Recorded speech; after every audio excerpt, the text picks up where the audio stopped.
O livro de Josué termina dizendo: naquele tempo não havia rei em Israel, e cada um fazia o que bem lhe parecia aos seus próprios olhos, ou seja, cada um vivia por si.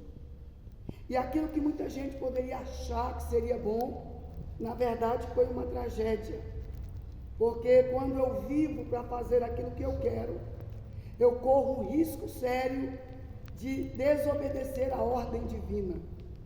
Quando eu vivo para fazer aquilo que eu quero, eu tenho sério risco, e corro um risco sério de querer fazer apenas a minha vontade.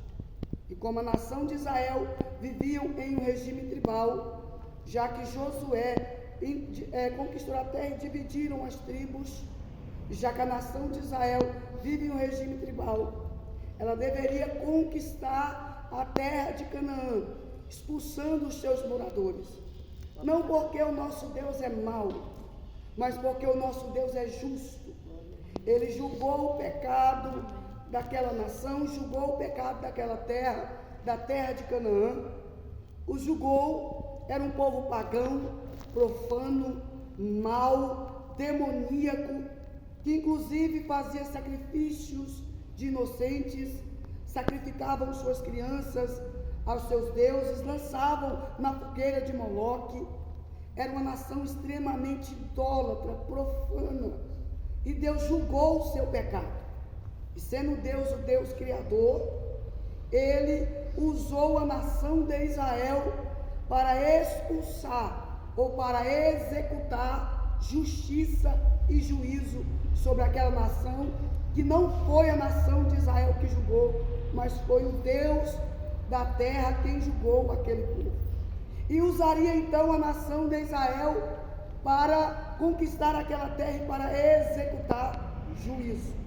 A nação de Israel começou bem, teve batalhas ferrenhas, batalhas históricas, mas eles foram se distanciando do propósito, se distanciando de Deus, foram se cansando da guerra.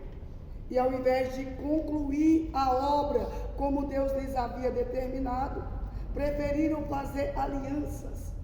E essas alianças, como a maioria das alianças que fazemos com o mundo lá fora, ao invés de fortalecer, enfraquece.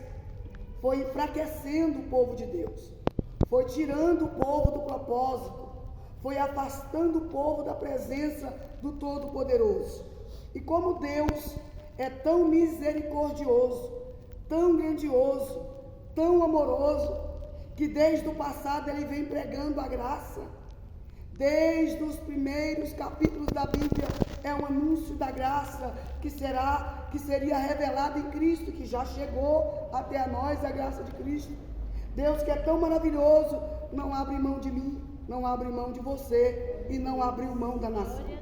E para trazer a nação de volta, muitas vezes o que Deus usa, correção. Porque Deus, assim como um pai que corrige o filho para não perdê-lo, Deus também levanta uma nação para trazê-los de volta. Então Deus levantava as terras vizinhas. E o primeiro capítulo começa já em um cenário de guerra. Parece que não dá tempo nem para a gente respirar. Não dá tempo para a gente conhecer o fundo histórico da leitura. Por isso que você vem lendo desde Josué. Quando nós olhamos para os primeiros capítulos, nós vamos ver o verso 5. Melhor, o verso 4, para ter melhor entendimento. E subiu Judá, e o Senhor lhe deu nas suas mãos os cananeus e os fariseus, e feriram deles em Bezeque a 10.000 homens.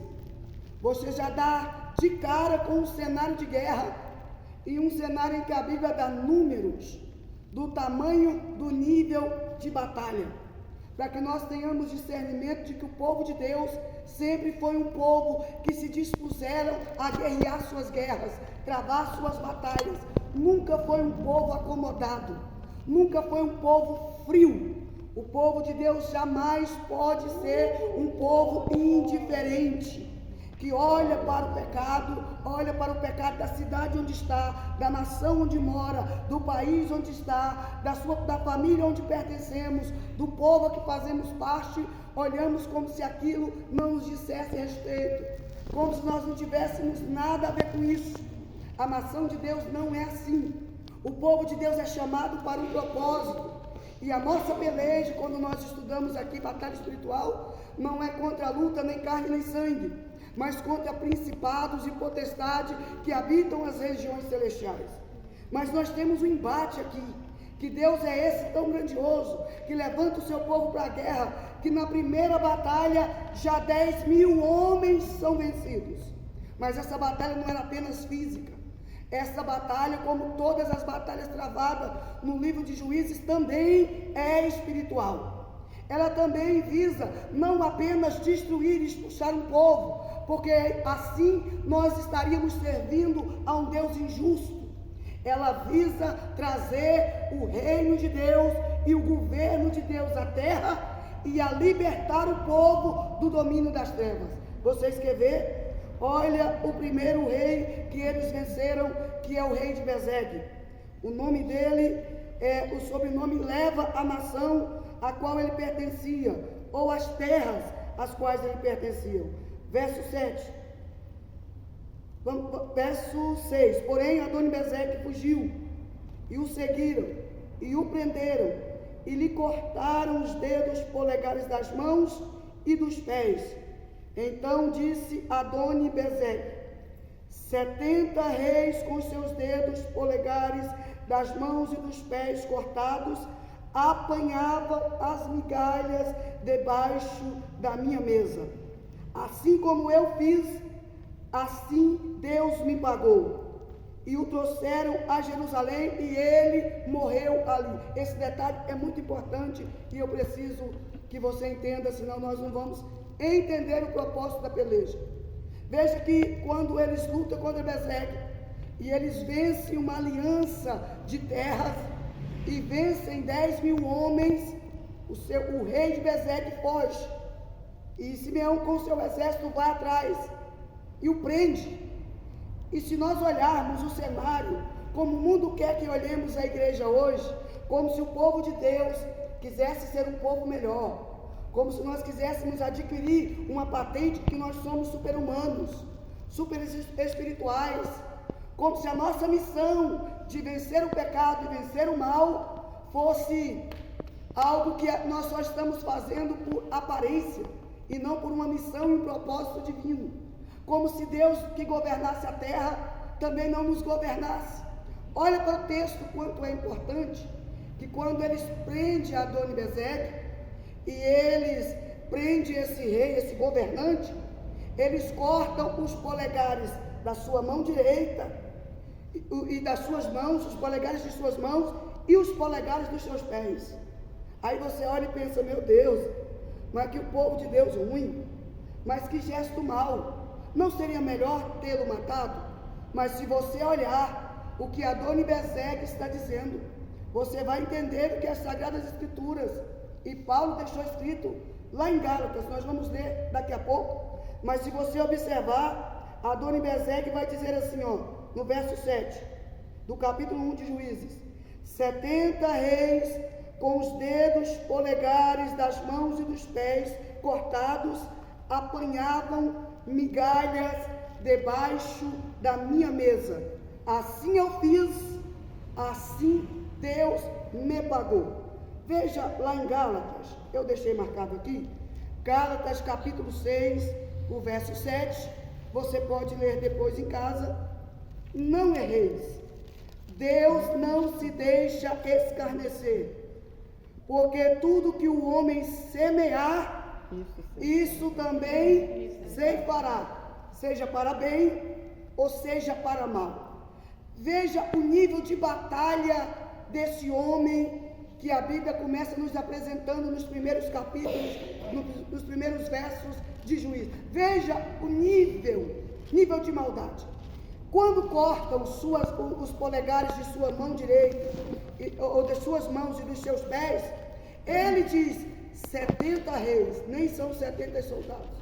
Ele vai dizer 70 reis, que representam 70 nações, 70 terras, que ele entrou com seu exército, destruiu, pegou os seus governantes, os seus líderes, os seus reis, cortou seus polegares das mãos e dos pés e não colocou eles em uma posição de dignidade, colocou eles numa posição de mendigos, colocou eles debaixo de sua mesa, para que debaixo de sua mesa, não tendo mais a condição de lutar e de guerrear, aqueles governantes que foram vencidos comessem de suas migalhas.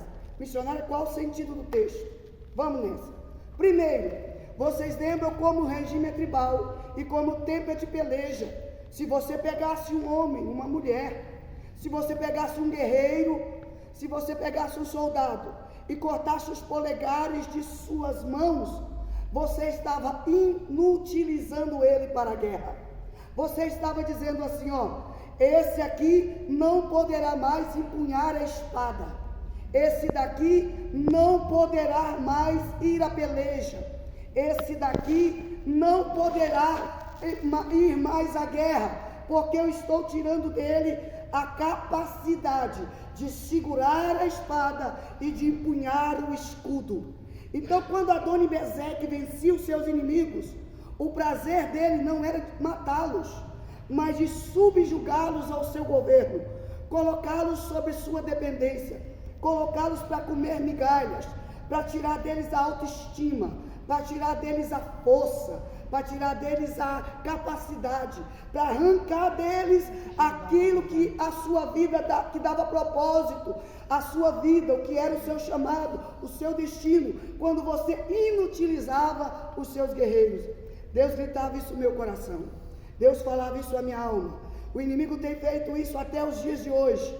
Ele tem enviado o inimigo e muitos em uma condição de pecado, que foram chamados por Deus, levantados por Deus, alistados no seu exército, receberam de Deus ministérios e opera em autoridade, mas o inimigo veio contra ele e não matou, não destruiu, mas tirou dele a habilidade, tirou dele a autoridade, tirou dele a autoestima, arrancou dele a capacidade de empunhar a espada, de operar o propósito, de exercer a autoridade espiritual para a qual ele foi chamado. E o Espírito de Deus gritava a minha alma. Por isso nós estamos fazendo o propósito do livro Juízes. Gritava a minha alma, e se você quiser, pode receber esta palavra, que ele vai restaurar homens e mulheres, dos quais o inimigo arrancou a autoridade e tirou a capacidade de empunhar e de exercer a autoridade. Deus está dizendo a esta casa em Porangatu, oh aleluia, eu sinto a autoridade do Espírito, aleluia, eu sinto a autoridade do Espírito. Nós voltaremos a nos mover em autoridade. Oh, aleluia. O Espírito de Deus vai restaurar a sua força. O Espírito de Deus vai restaurar a força de liderança. Deus falava no meu coração. Quantos operavam como Espírito de liderança, porque aqui são reis. Então é um ataque direcionado às lideranças, um ataque direcionado àqueles que foram chamados por Deus para conduzir ao povo e tirando deles a capacidade de empunhar a espada, capacidade de falar em autoridade, capacidade de autocontrole, de alimentar-se a si mesmo e de alimentar o povo, capacidade de produzir, capacidade de atacar, capacidade de avançar. Mas nós estamos dizendo, oh Deus, ai irmão, se você crer, se você não for apenas ouvinte, não adianta eu ficar aqui falando e me desgastando se você for apenas ouvinte. Se você começar a crer com a sua alma e com o seu espírito e olhar para aquilo que você exerce autoridade e dizer, meu Deus, realmente, eu não era assim, eu não orava assim, não pregava assim, não cantava assim, eu tinha coragem para profetizar, eu tinha coragem para cantar, eu tinha coragem para orar, eu tinha coragem para evangelizar, eu tinha ousadia, eu tinha autoridade para avançar, eu não tinha medo ao inimigo. E você olha para aquilo que Deus te deu, como se o inimigo agora tivesse mantido você na condição de dependente dele, de migalhas que caem da mesa dos outros. Quando Deus fez os seus filhos e nos chamou para que pudéssemos assentar como filhos à mesa do Pai. Mas se prepare, Deus vai restaurar a sua força. Deus vai te dar de novo a sua autoridade. Deus te fará de novo se mover em autoridade. Eu ministro na autoridade no nome do Espírito Santo. Que aquilo que está te vencendo hoje seja vencido pelo poder da fé, pela liberação da palavra, pela ousadia do Espírito, pelo poder de Deus, em nome do Senhor Jesus. Aleluia. Glórias ao nome do Senhor. Eu não tenho tempo para ir mais profundo, mas vamos aos pés. Quando se cortava os polegares dos pés, o que se tirava de uma pessoa? O equilíbrio. A capacidade de equilibrar e de correr. Podia caminhar, mas limitado. Como soldado, você não vai mais para a guerra. Como que um soldado com os polegares cortados vai a uma batalha? Quantos soldados, irmãos, estão em casa? Inutilizados. Quantos soldados foram inutilizados pelo inimigo? E o inimigo entrou assim, fazendo aquele soldado perder o equilíbrio. Tirando dele a autoridade e tirando dele o equilíbrio. A capacidade de se manter em pé sozinho. A capacidade de ter uma vida espiritual na dependência de Deus, mas em que você tem a capacidade de ler a Bíblia, de orar, de estudar, de avançar. Você é um guerreiro, de manter a mente equilibrada, de manter a alma equilibrada. O quanto nós temos sofrido, o quanto o reino de Deus está sofrendo, o quanto o mundo está sofrendo por lideranças que estão desequilibradas, que agem desequilibradas, agem na força do impulso. Fala na hora da ira, na hora da raiva, fala o que quer, não tem autocontrole. São pessoas e lideranças desequilibradas, que estão embaixo de mesa comendo migalha, achando que está participando do banquete. Porque se você quiser sair debaixo da mesa da migalha, você vai ter que entender que migalha de banquete não é mesa, é apenas migalha, não é banquete. Por que muitos não mudam de vida e não querem sair do lugar? Minhas irmãs, por que muitos não mudam? Porque de estar em um ambiente de banquete já pensa que está participando do banquete. Eu estou debaixo da mesa, que está caindo da mesa, é banquete, então eu vou comer dessas migalhas, porque estando nesse ambiente eu faço parte do banquete. E a Dona Bezeque mostrando assim, ó, na verdade você é um soldado vencido. Eu só te coloco aqui não para te manter com honra. Eu te mantenho alimentado com migalha, porque quando as pessoas te veem debaixo da minha mesa, eles reconhecem, ele foi vencido por aquele que está na mesa do banquete. Deus não nos quer em posição de migalha. Por isso muita gente entende errado o texto da mulher cananeia, quando Jesus disse: olha, mulher, não me é lícito tirar o pão dos filhos e dá-lo aos cachorrinhos. Ela disse: Senhor, a migalha me serve. Também os cachorrinhos comem da migalha que está à mesa. Ela nunca, ali no texto está escrito migalha, está escrito também os cachorrinhos comem da migalha que está à sua mesa. Sabe o que ela viu? Ela não viu migalha, ela viu a mesa do Pai. Ela enxergou, foi a mesa do Pai. Ela enxergou, foi a mesa. Ela teve acesso à mesa. Por que o Espírito de Deus disse ao meu coração que muitas pessoas não têm atingido o patamar espiritual para o qual Deus te chamou? Está vivendo uma espiritualidade medíocre, porque está debaixo da mesa, comendo migalha, conformado. Quer saber? Aqui está bom, irmão. Pelo menos eu estou no mesmo ambiente. Eu estou participando do banquete. É migalha que está caindo, não é migalha do banquete. O fulano profetiza, a migalha está caindo aqui, está valendo para mim. Não, o fulano está sendo abençoado, está crescendo, está prosperando. É migalha, mas eu estou participando aqui do banquete. O fulano cresceu espiritualmente, eu estou ficando para trás, mas nós estamos no mesmo ambiente. Nós estamos cultuando o mesmo Deus. Nós estamos fazendo a mesma coisa. Deus me manda te dizer: sai da condição de vencido. Se levanta daí, recupere o equilíbrio e o controle dos seus pés esta manhã.